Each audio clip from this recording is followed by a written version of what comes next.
Salut tout le monde, aujourd'hui on se retrouve pour une vidéo immersion avec des pompiers. Il y a quelques mois, on a eu la chance d'être reçus dans une caserne du sud de la France avec Brendan et on a passé de vrais bons moments, vous allez voir. C'est Brendan qui s'est prêté au jeu de l'interview et ces pompiers nous ont raconté des histoires parfois époustouflantes et vous allez voir, ça vaut vraiment le coup d'être regardé. Avant que la vidéo ne commence, merci beaucoup pour votre soutien, c'est important pour nous. Alors continuez à mettre un like, un commentaire, ça nous aide pour notre développement. Et puis maintenant, je vous laisse avec le visionnage. Oui, la dernière fois que j'ai eu affaire à... Je me rappelle plus la question. Salut Luc. Salut. Tu vas bien? Impeccable. Est-ce que tu pourrais te présenter rapidement pour les gens qui ne te connaissent pas ici?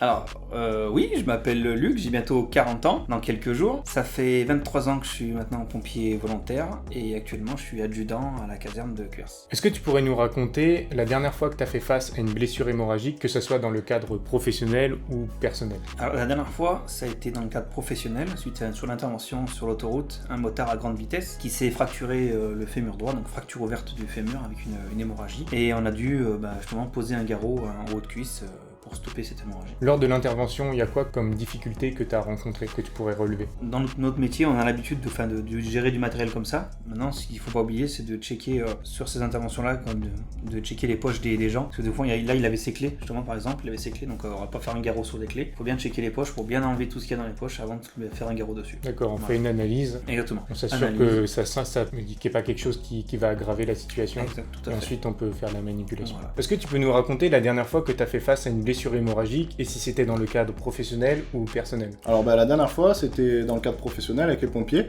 J'ai jamais rencontré ce genre de soucis dans la vie privée. Donc c'était un homme d'une cinquantaine d'années à peu près qui qui faisait des travaux chez lui, il s'est fait tomber une grosse vitre sur le dos. Okay. Et donc il s'est blessé au niveau du cou. Nous quand on est arrivé, il s'était déjà fait un point de compression manuel lui-même, parce qu'il était seul en fait sur le chantier. Voilà, en fait il s'est fait une compression manuelle seule pour stopper l'hémorragie. Donc quand on est arrivé, mon collègue a pris le relais sur la compression. Pendant que moi, j'ai sorti un pansement compressif dans le sac. On a mis en place le pansement compressif. On a vérifié son efficacité. Ça a été efficace tout de suite au bout du premier. Et donc ensuite, on a fait un bilan et on a transporté à l'hôpital rapidement. C'est pour le son, c'est pour synchroniser. Maintenant, on fait une réduction de bruit pendant 10 secondes, on ne parle pas. Parce que...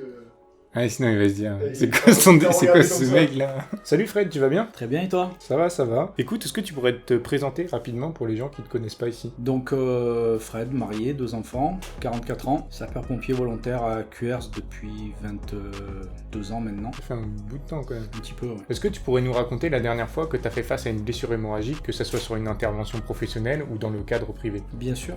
Donc pour ma part, c'est dans le cadre professionnel. C'est récent. C'est une personne qui a tenté de mettre fin à ses jours et pour ça, elle a utilisé un couteau. Donc plusieurs plaies. Et la plaie la plus importante, c'était à la base du cou. Elle a sectionné en partie la carotide. Donc une grosse hémorragie. La difficulté pour nous, c'est que c'était en pleine campagne. La personne s'est cachée pour réussir son coup en fait. Et donc elle a perdu beaucoup de sang. Et donc à notre arrivée, malgré une compression locale et une bonne réanimation cardio-pulmonaire, on n'a pas pu... Elle avait déjà trop perdu de sang. Elle avait perdu déjà beaucoup trop de sang. Il aurait fallu arriver peut-être 10 minutes plus tôt, un quart d'heure tôt. Tout à fait. Puis appliquer tout de suite un pansement compressif. Voilà, direct. Même, je pense que si on avait été là plus tôt, ou si une personne présente avait connu les gestes, la conduite à tenir, avec une compression locale, ça aurait pu déjà... Ça aurait peut-être pu la sauver. Paris, Bordeaux, Le Mans, ça passe. Ok Luc, vas-y, on y va. On y va. Si tu avais fait face à cette situation sans matériel, est-ce que tu aurais été aussi efficace? Quand je parle de matériel, je parle par exemple d'un garrot qu'on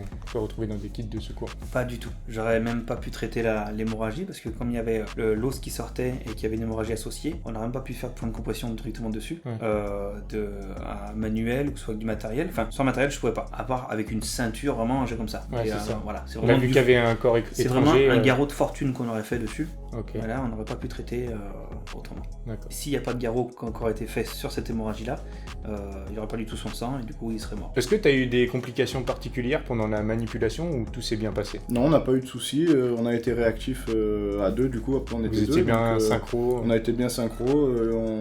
Il y en a un qui a pris tout de suite la compression, l'autre a sorti le matériel, donc ça s'est super bien passé. Ok, et du coup, si vous aviez pas eu de pansement compressif sous la main, bon, vous en avez dans le milieu professionnel. Ouais. Mais admettons, un civil qui n'est pas forcément équipé, qui n'a pas de pansement compressif, comment ça serait passé sans matériel? Ça aurait été bien plus compliqué de maintenir une compression efficace pendant un certain temps, jusqu'à l'arrivée d'un médecin ou l'arrivée des secours, et ou un transport à l'hôpital, donc le pansement compressif est important. Merci Mathieu de nous avoir raconté une petite histoire, c'est cool pour les gens qui nous regardent. Avec plaisir. Et puis à plus. À bientôt.